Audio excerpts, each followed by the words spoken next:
guys, Kevin with Gone Rogue Games. It's been forever since we did an update video here at the store. The holiday's been rough. It is very, very tough to get the time and the privacy and everything it needs to create these videos. So I do have a plan for that in the future. We did make some ad revenue in October and November, and it was actually perfect to purchase one of those DJI Osmo action / vlogging cameras, which I think will work out perfect for this channel. Because instead of having to do like a big setup here or just do it in the back, now I can just have like a handheld camera that I can point and shoot when something is interesting going on here at the store. Or if I just have a thought, I can just pick it up, and maybe we can get back to doing those old school Gone Roguers where it's just like a collage of videos that we shoot over the course of like a week and then, you know, splice them together and make kind of a cute little video of things that have gone on.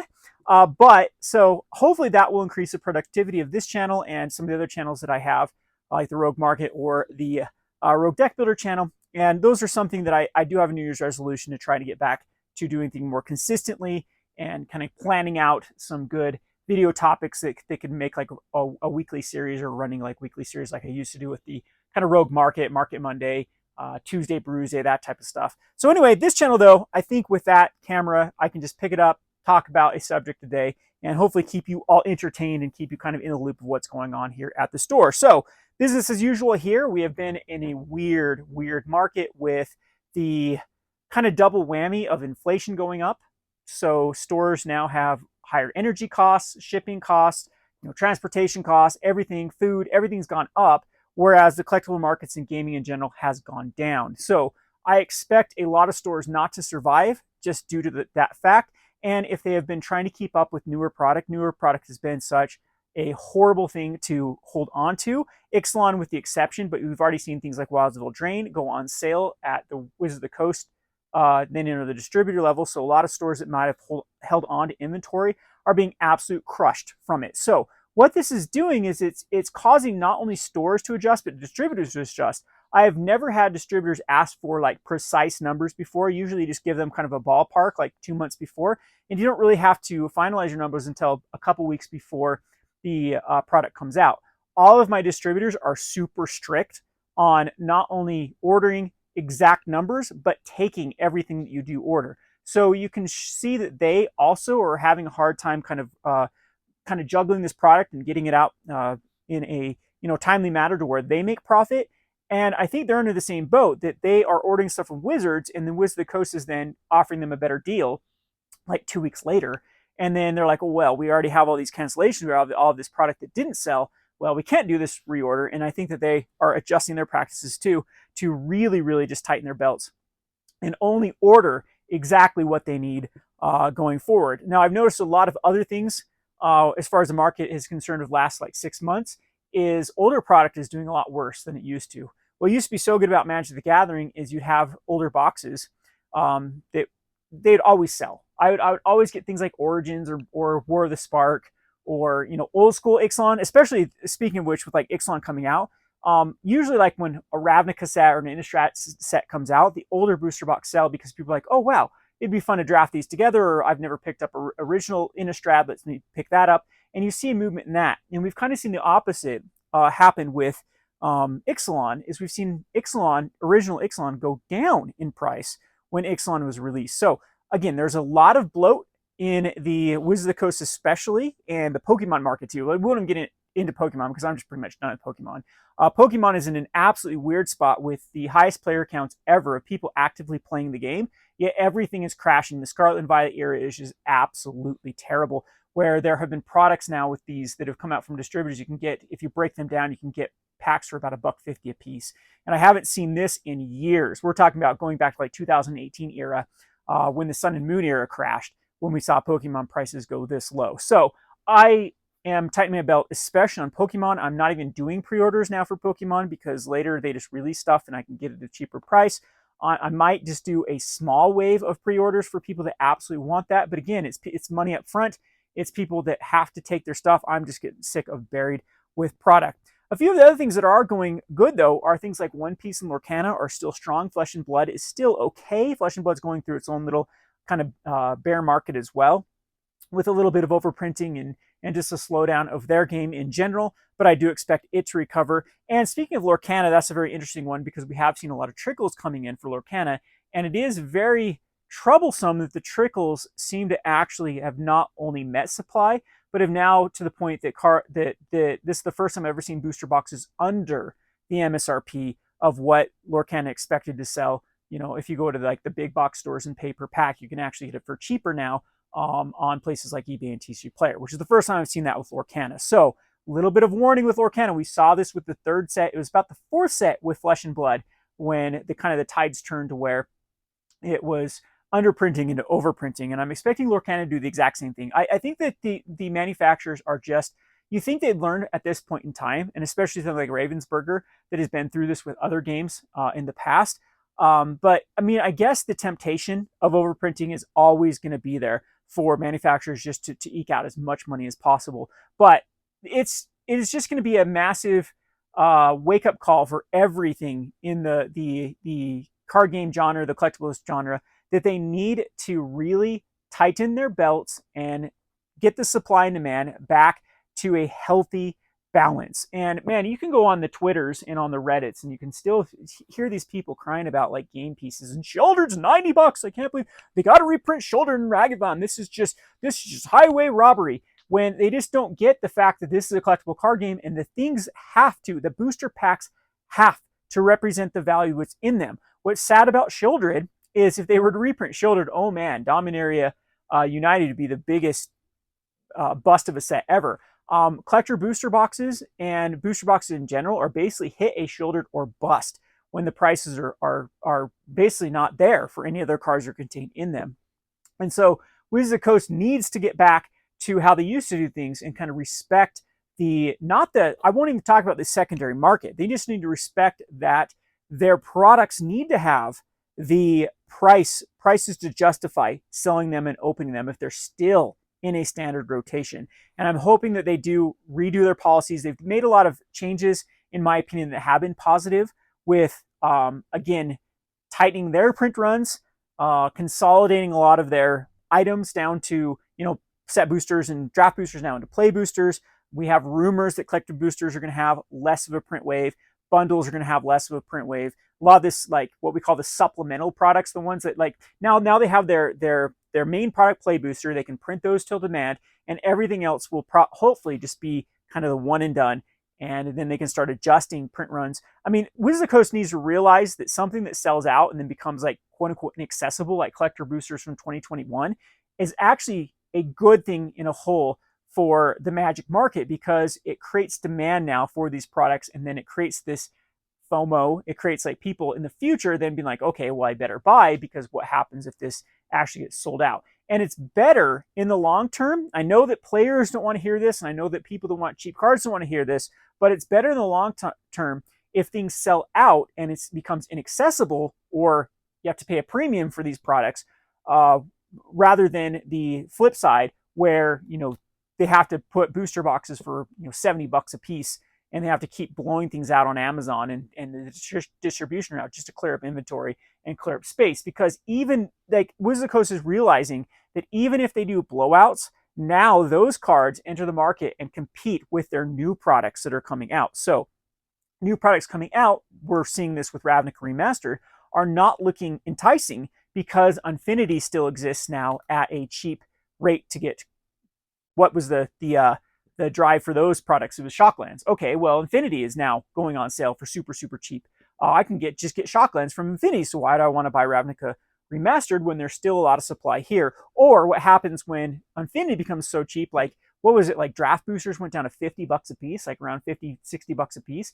The stores are like, oh wow, I can make profit with the box toppers and just the Shocklands alone to open these and just trash the rest of it, recoup as much cost as the rest of it, and then I can get these Shocklands. Well, that is going to add a huge avalanche of supply of Shocklands into a market that now is trying to rely on Ravnica Remastered Shocklands, and now Murders of Karlov Manor that are going to be having Shocklands in the Clue editions, and who knows if they're even in the main set at this point. It would not surprise me if they were, because it's about time in Standard they do get a reprint. And then all that is just going to come together all at once. and these products compete with themselves, and it leaves a bad taste in the buyer's mouth to actually invest in these products or buy these products, or if they do purchase them, to feel good about those purchases. So Wizards of the Coast there have done some good things with consolidation, and it's rumored that the Amazon dumps are going to go away. They're going to tighten their distribution through Amazon, and it's rumored that going forward with the Universes Beyond, that those waves are not going to be as massive as they were with things like Lord of the Rings. Now, Lord of the Rings has had another wave of Commander decks. Warhammer had another wave of Commander decks, which is very, very concerning with me, because they were still going down when that new wave of products came in. And the market's been pretty good at absorbing this, but it's something that cannot continue to happen. And I've just been crying for like 2 years about this. And a lot of the I'm actually surprised the market's been able to absorb as much as it had. And I think that Wizards of the Coast has become very lucky with it. Speaking of Wizards of the Coast, if you haven't seen the news, they've done a bunch of layoffs in their corporate end of stuff with Hasbro let go like 700 employees. It was pretty massive, and Wizards of the Coast was not immune to that.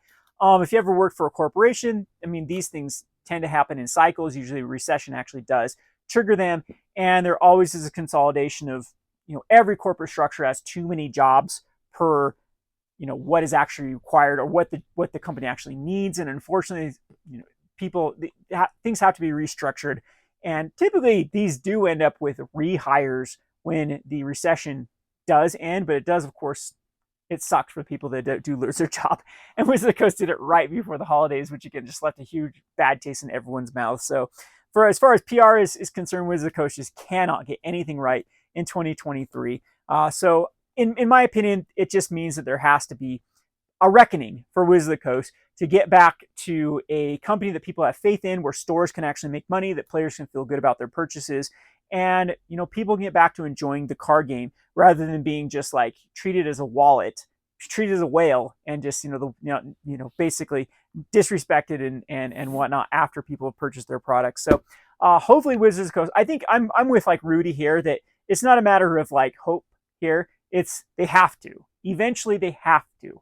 And we see companies do this. It's the cycle of kind of the corporate structure of when they become ultra greedy, and then they have to get kicked back down to reality of life, of how things work, and respecting the consumer, respecting their strategic partners, and then we see things get back to a good, healthy ecosystem. And is Wizards of the Coast too big to fail? Is Magic too big to fail?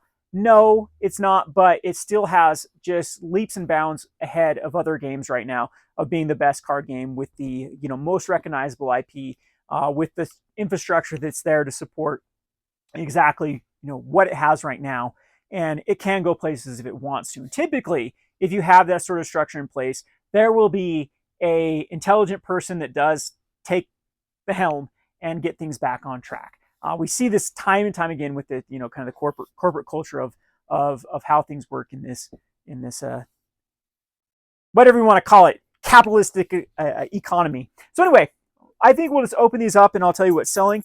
The things that have been moving, of course, Lorcana still is strong, but what has been moving in Magic the Gathering is the dump products. So that is what the consumer, that is what the market has signaled to Wizards of the Coast. Their pricing is too high, that people are not willing to pay what Wizards of the Coast had set for Commander Masters and Lord of the Rings. And now with sales on both Lord of the Rings and Commander Masters, they are flying off the shelf. So Wizards of the Coast needs to realize their price point is just too high for what they think. So speaking of Commander Masters is on sale. I believe that this is what's going to be in here with all of these, because I had some large orders for Commander Masters. And I apologize too, it's like 4 o'clock right now, so this barely came in from UPS, so this stuff is not going to be able to get out today.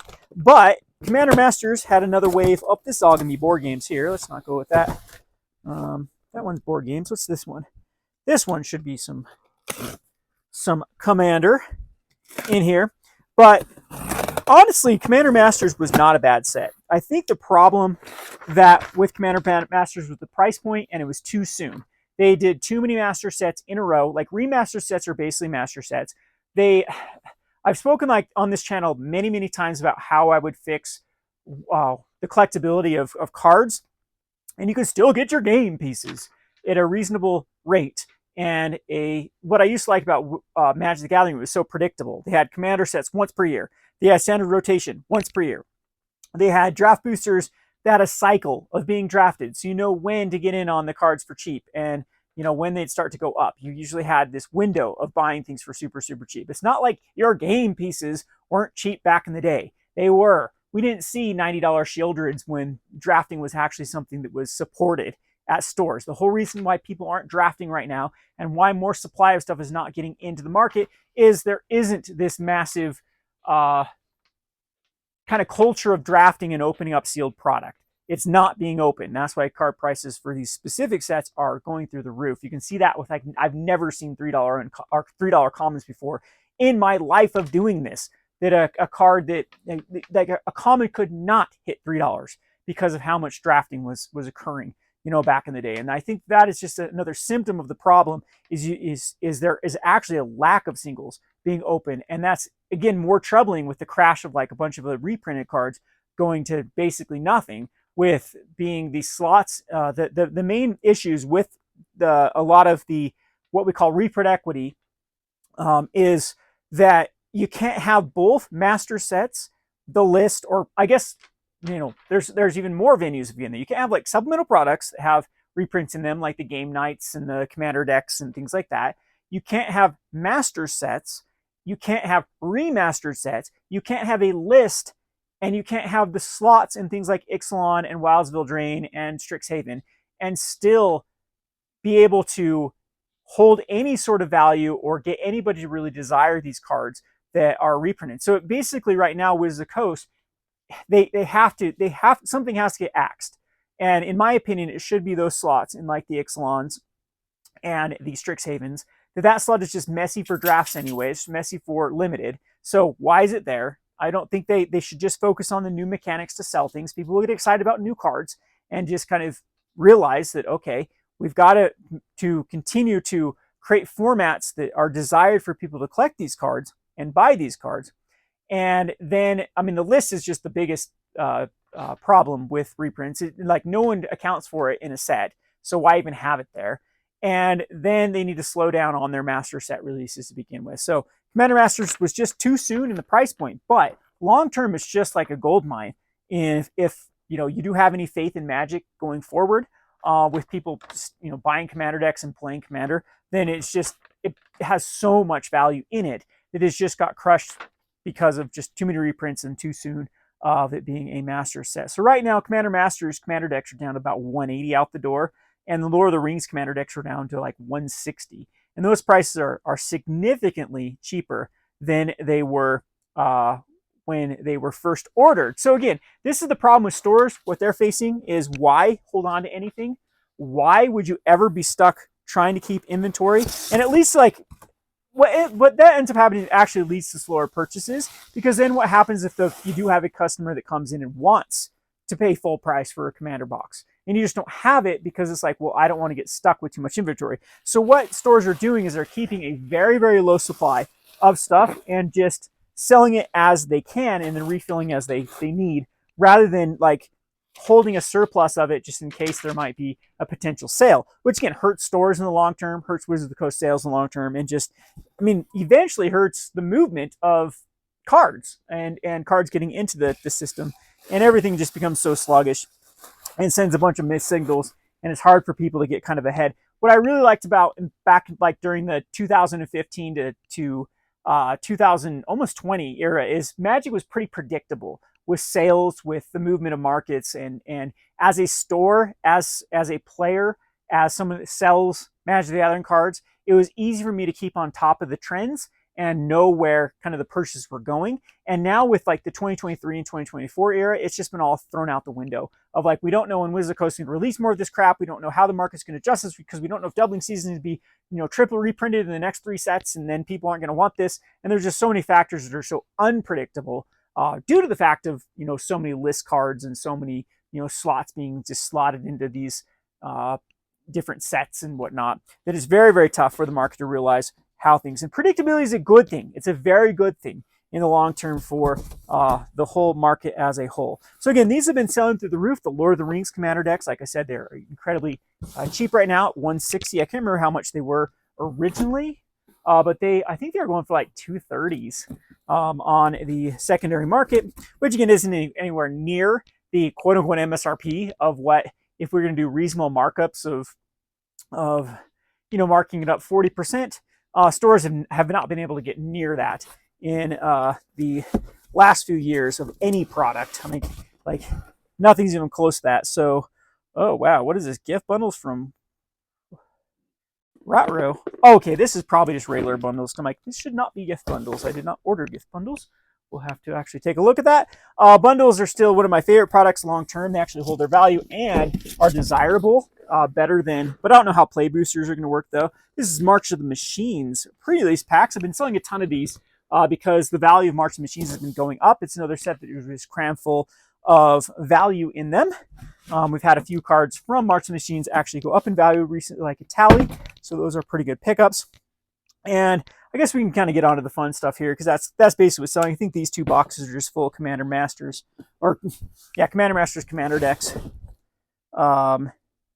is gonna be board games, and yeah. So okay, let's have some fun with some board games because this is still a genre that I really like and is still doing pretty healthy because board games have done the opposite of kind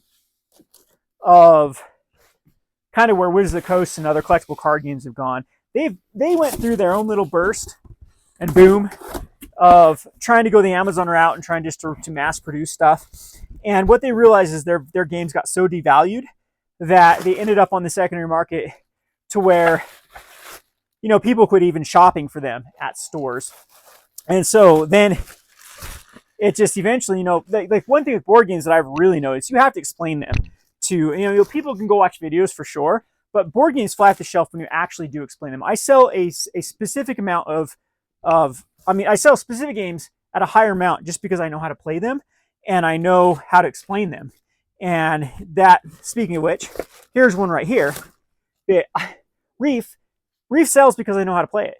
And as a store employee or owner, when people are looking for a specific game and they tell me what they're looking for, then I can be like, oh, Reef works for what you're playing. You like Splendor, you like this is a good game that works as kind of like an engine builder, and it's a fun game and I can explain how to do it, and it leads to people picking it up. And so board games realize that they need their local game stores to act as salespeople, and they need to be able to give them decent margins to kind of entice stores to keep them up. So the problem with board games is they're very bulky. They take a lot of actual play area and place or store space to actually put them on the shelves to sell.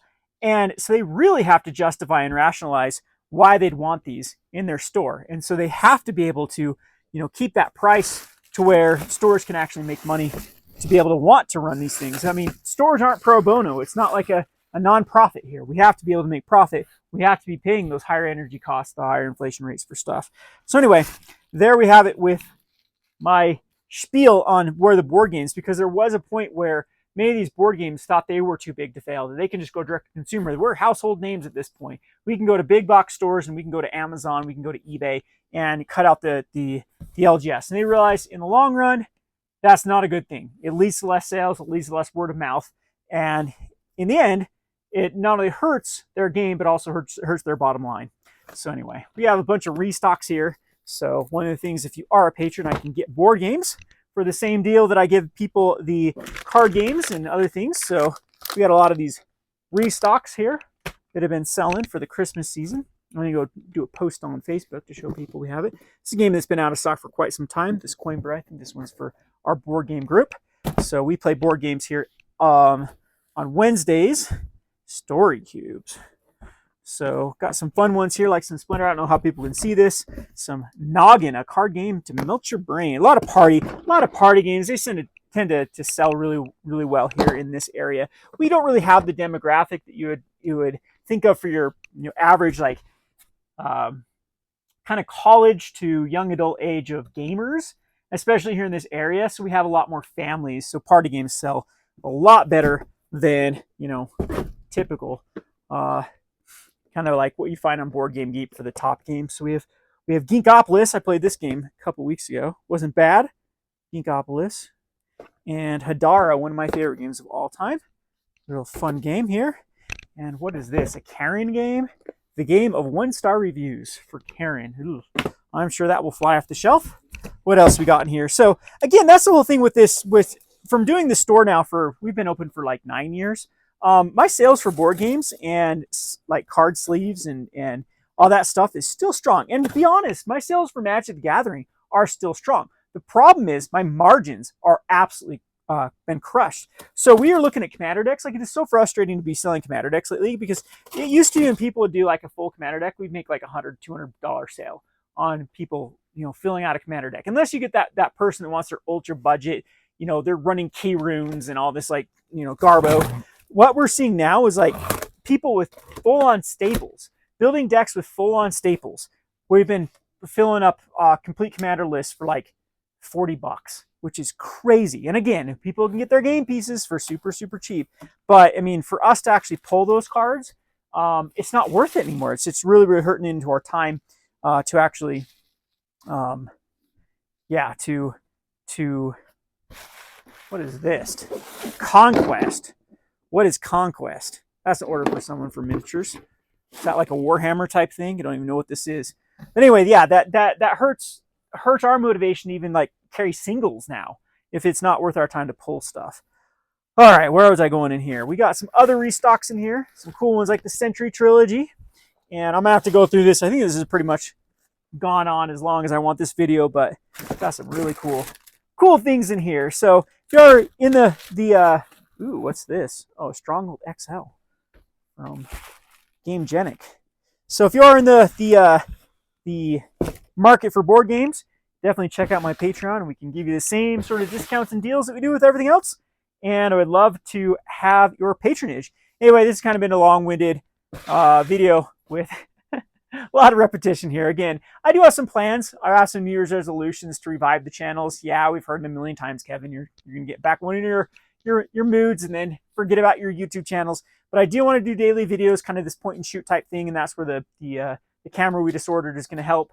And I do want to get back to reviving like the Rogue Market channel, because there's a lot of stuff that is worthwhile to talk about. And I still think this isn't coming from like a hubris here, but I think that there's not many people that have the experience that I have with being on multiple ends of the Magic the Gathering market and collectible market, where I can kind of give you my expertise and my kind of what I'm seeing in it. So people used to really like the Rogue Market channel. I feel embarrassed that I let it go, because it was something that I thought was, and the main reason was frustration. It was the after the boom, I quit doing a lot of videos too, because like it was just like everything went up like just through the roof during the Strixhaven era, and then everything came crashing back down, and like nothing was profitable, nothing was worth it. It didn't matter how much a card saw play, it was going down or being reprinted, and so it was really, really tough to like keep up the Rogue Market channel when it was all about like managing your collection or looking for like good buys and things like that. But I think there's still room for that, especially if we can get some sort of normalcy to come back to the collectibles world. But I'll try to stay on top of Lorcan and One Piece and all those type of stuff in the future, and kind of hopefully I can still be worthwhile for your views for those type of channels. Anyway, hope you enjoy this video. It's been Kevin with What Are You Doing Buttons, and I have to hop over the box I put here with Gone Rogue Games. Thanks for watching.